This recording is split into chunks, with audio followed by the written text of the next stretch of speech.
तो जो प्रसंग चल रहा है पुण्यात्मा, तो उस पर इन महापुरुषों को छोड़कर इस दास के अतिरिक्त वर्तमान में कोई गुरु नहीं है। इसको चाहे अभिमान मान लेना और चाहे सच्चा ज्ञान समझ लेना। जो आज इसको अभिमान समझेगा 10 दिन के बाद उसी को पछताना पड़ेगा कि सारी सत्य कह रहे थे।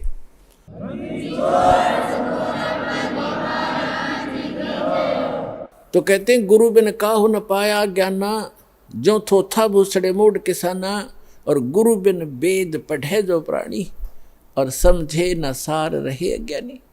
इन्होंने वेद पढ़े, ब्रह्म को ही कंप्लीट गॉड मान लिया, ओम नाम के जाप को फाइनल मंत्र मान लिया, और पूर्ण ब्रह्म भी वही मान लिया। ओम नाम लेकर उसी को रटन लग गए। अब देखो श्रीमद् भगवत गीता अध्याय नंबर 15 के श्लोक नंबर 16 और 17 में 3 पुरुष प्रमाणित हो गए। और श्रीमद् भगवत गीता अध्याय नंबर 15 के श्लोक नंबर 1 से 4 में उल्टा लटका हुआ संसार रूपी वृक्ष है, जिसके ऊपर को जड़ है, नीचे को तीनों गुण रूपी शाखा है। तो ऊपर को जो मूल है वो तो परम अक्षर ब्रह्म है, और जो तना है उस वृक्ष का वो समझो अक्षर पुरुष है। अक्षर ब्रह्म कहो, अक्षर पुरुष कहो। फिर उससे एक मोटी डार निकलती है तने से, वो सर पुरुष है। उसे ज्योत स्वरूपी निरंजन कहो, सर पुरुष कहो, सर ब्रह्म कहो या ब्रह्म कहो। और आगे फिर तीनों देवा शाखा हैं, रजगुण ब्रह्मा, सतगुण विष्णु, तमगुण शिव जी शाखा है, और पात्र रूप संसार। तो ये 3 जो ब्रह्मा विष्णु महेश हैं, ये तो शाखा है उस डार की। ये इस सरब्रह्म के पुत्र हैं। रजगुण ब्रह्मा, सतगुण विष्णु, तमगुण शिव जी, ये सरब्रह्म के पुत्र हैं। और श्री ब्रह्मा विष्णु महेश जी की दुर्गा जो इनकी माता है, जो सरपुरुष की पत्नी है। और अब ये जो यहाँ प्रभु हैं, जैसे हम श्री विष्णु जी को सतोगुण भगवान भी मानते थे और कंप्लीट गॉड कहा करते थे, सत्यनारायण भी कहते थे। सत्यनारायण माने अविनाशी भगवान। श्रीमद् देवी भागवत में यानी देवी पुराण के 3रे स्कंद में गीता प्रेस गोरखपुर से प्रकाशित 3रा स्कंद सचित्र मोटा टाइप के 123 पृष्ठ पर लिखा है। तीनों स्वयं स्वीकार करते हैं। विष्णु जी कह रहे हैं कि तुम शुद्ध स्वरूपा हो। अपनी माता विष्णु जी अपनी माता दुर्गा की स्तुति कर रहा है, करते हुए कह रहे हैं कि तुम शुद्ध स्वरूपा हो, ये सारा संसार तुम्हीं से उद्भासित हो रहा है। मैं यानी विष्णु, ब्रह्मा जी और शंकर, ये आपकी कृपा से ही हम उपस्थित हैं, विद्यमान हैं। और हमारा तो आविर्भाव माने जन्म और तिरोभाव में मृत्यु होता है। हमारा तो जन्म और मृत्यु होता है, हम अविनाशी नहीं है। तो ये परमात्मा की कृपा से पुण्यात्माओं, ये स्पिरिचुअल नॉलेज जो है अब निखर रहा है। अब ये निर्णायक मोड़ पर आ चुका है।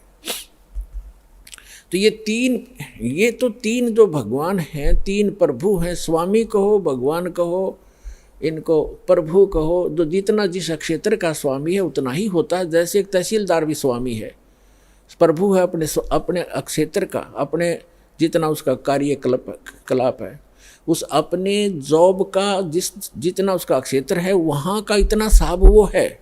और फिर जो SDM भी अपने सत्र का जो उसका कार्य क्षेत्र है, उस सत्र का उतना ही साहब है, उतना ही स्वामी है।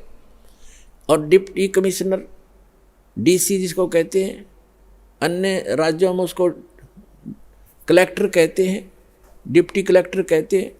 तो जो डिप्टी कलेक्टर है वहाँ का वही समझो, वो भी साहब है। और कलेक्टर यानी कमिश्नर वो भी साहब है। वो उसका जितना क्षेत्र है एक डिस्ट्रिक्ट के अंदर, वो डिस्ट्रिक्ट के अंदर ही वो एक साहब है।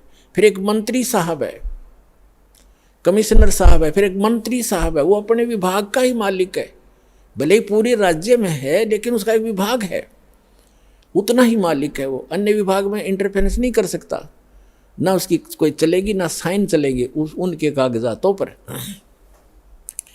तो इसी प्रकार फिर मुख्यमंत्री है, वो केवल एक स्टेट प्रांत का ही मालिक है, स्वामी है, साहब है। और फिर एक प्रधानमंत्री है, वो एक टुकड़े का, एक क्षेत्र का, यानी उस जिसकी ये डिवीज़न बताई हैं उन सब का एक साहब है प्रधानमंत्री।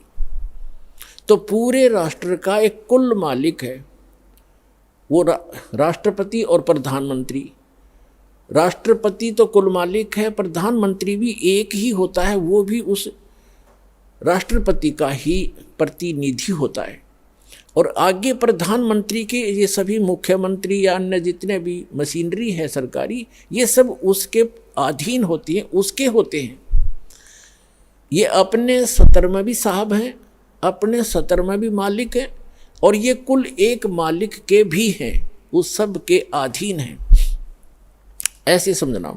तो कुल का जो मालिक है वो परम अक्षर ब्रह्म है, वो अल्लाह अकबर है, वो गॉड कबीर है, अल्लाह कबीर है, वो परम अक्षर ब्रह्म है। और वही काशी में आया था, 120 वर्ष रहे, सतलोक से चलकर आए थे। लहर तारा नामक एक सरोवर के अंदर विकसित कमल के फूल के ऊपर परमात्मा आकर शिशु रूप धारण करके विराजमान हुए थे।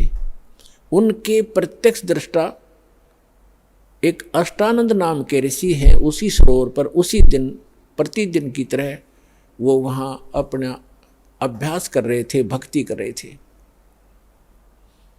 ऊपर से एक प्रकाश का गोला सा आया, अष्टानंद ऋषि ने देखा, उस देखते उसकी आंखें चरम दृष्टि सहन नहीं कर सकी और आंखें बंद हो गई।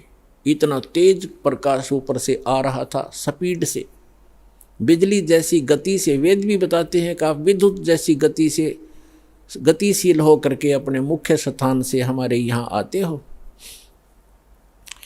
आंखें उसकी बंद होगी, अष्टानंद जी की उस तेज प्रकाश को देखकर सहन नहीं कर सके। आंखें बंद हुई तो क्या देखा, जैसे हम सूर्य की तरफ देख लेते हैं गलती से, तो हम हमारी चरम दृष्टि उसको सहन नहीं करती, तुरंत बंद करते हैं या दूसरी साइड में नीचे करते हैं।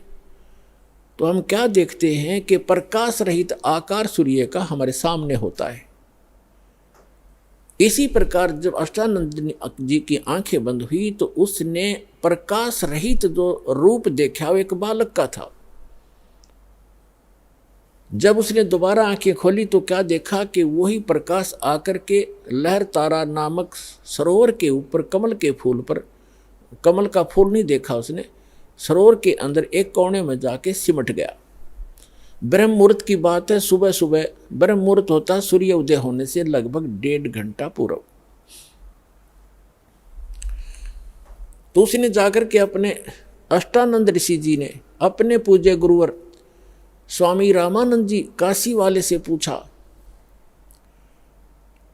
कि ऐसे ऐसे मैंने एक प्रकाश आता देखा, मेरी आंखें सहन नहीं कर सकी गुरुदेव, और जो ही मेरी आंखें बंद हुई तो मुझे एक बालक रूप दिखाई दिया, नवजात शिशु जैसा, और दोबारा आंखें खोली तो प्रकाश एक सरोवर में समा गया।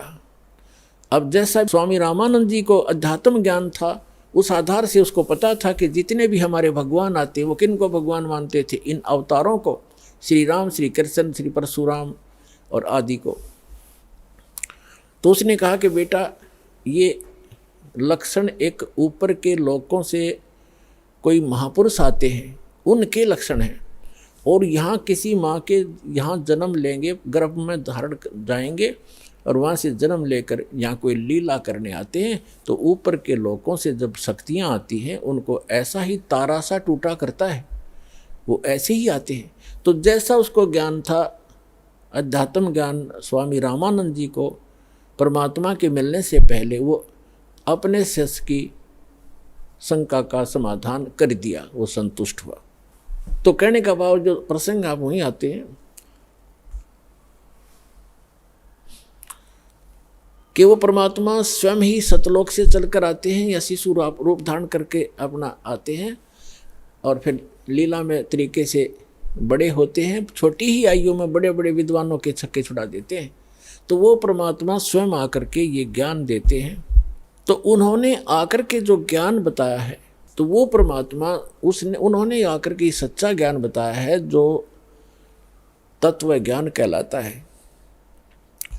अब जो प्रसंग चल रहा है कि वेद के गीता, श्रीमद् भगवत गीता, हाँ ये ये चार परमात्मा यानी तीन तो ये प्रभु हो गए, सरपुरुष, अक्षर पुरुष और परम अक्षर पुरुष, सरब्रह्म, अक्षर ब्रह्म और परम अक्षर ब्रह्म, इनकी सबकी स्थिति होगी। जैसे पूरे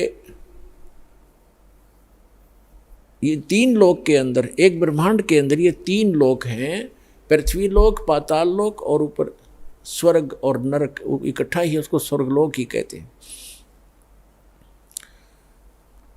इन तीन लोकों के ऊपर ये तीनों प्रभु, रजगुण ब्रह्मा, सतगुण विष्णु, तमगुण शिव जी, ये समझ लो एक विभागीय मंत्री है और तीनों लोकों पर ही इनका एक एक विभाग पर अधिपत्य है। ये इतने प्रभु हैं, इतने स्वामी हैं। और जो इनका पिता है, जो सरब्रह्म है, ये ऐसे ऐसे 21 ब्रह्मांडों का स्वामी है। एक ब्रह्मांड के अंदर ये स्वयं मुख्यमंत्री का रोल करता है, ये समझ लो। और सरपुरुष, अक्षर पुरुष जो है, उसके अलग से 7 संघ ब्रह्मांड हैं, वो भी ऐसे ही प्रत्येक ब्रह्मांड में स्वयं ही मुख्यमंत्री का रोल करता है और वहां की व्यवस्था वो ऐसे ही करता है। वहां के ब्रह्मा विष्णु महेश अलग होते हैं। और जो परम अक्षर ब्रह्म है वो कुल मालिक स्वयं ही है। उसके असंख्य ब्रह्मांड है, असंख्य, जिनके अंदर 7 संख्य ब्रह्मांड अक्षर पुरुष के भी इंक्लूड हैं और 21 ब्रह्मांड ये सर पुरुष के भी इंक्लूड। इन सब के ऊपर कुल का मालिक है वो। ये अपने सत्र के भी मालिक हैं प्रत्येक, जैसे ब्रह्मा जी रजोगुण विभाग के तीनों लोकों में मालिक है। जैसे एक मंत्री होता स्टेट के अंदर, जैसे हमारे सेंटर के मंत्री समझ लो, सेंटर का जो गृह मंत्री है वो भारतवर्ष के सभी राज्यों के ऊपर उसका आधिपत्य है, लेकिन एक विभाग का। वित्त मंत्री है सेंटर का, केंद्र का, तो वो सभी राज्यों के ऊपर मंत्री आधिपत्य है उसका, लेकिन अपने वित्त विभाग का। ऐसे ही अन्य की स्थिति समझे। अब हम आते हैं कि जो इन ब्रह्मा जी की पूजा कोई करते ही नहीं, ये तो इन रिजेक्ट करवा रखा हमारे धर्म गुरुओं ने।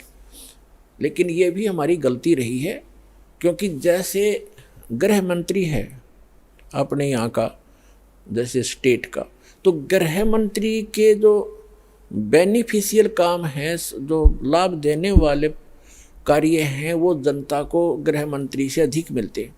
इसलिए गृह एक सैर सपाटा मंत्री हो, जैसे ये पर्यटक मंत्री कहते हैं। पर्यटक मंत्री उन पार्क में घूमे जाओ, उसका कोई विशेष लेन देन है नहीं।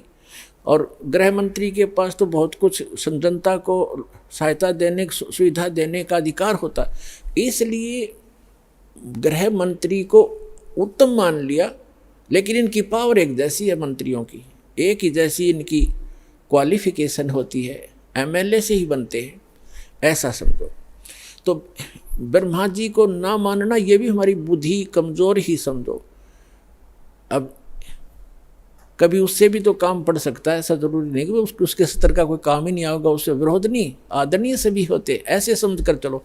ये स्पिरिचुअल, कंप्लीट स्पिरिचुअल नॉलेज यानी संपूर्ण अध्यात्म मार्गदास आपके रूबरू कर रहा है।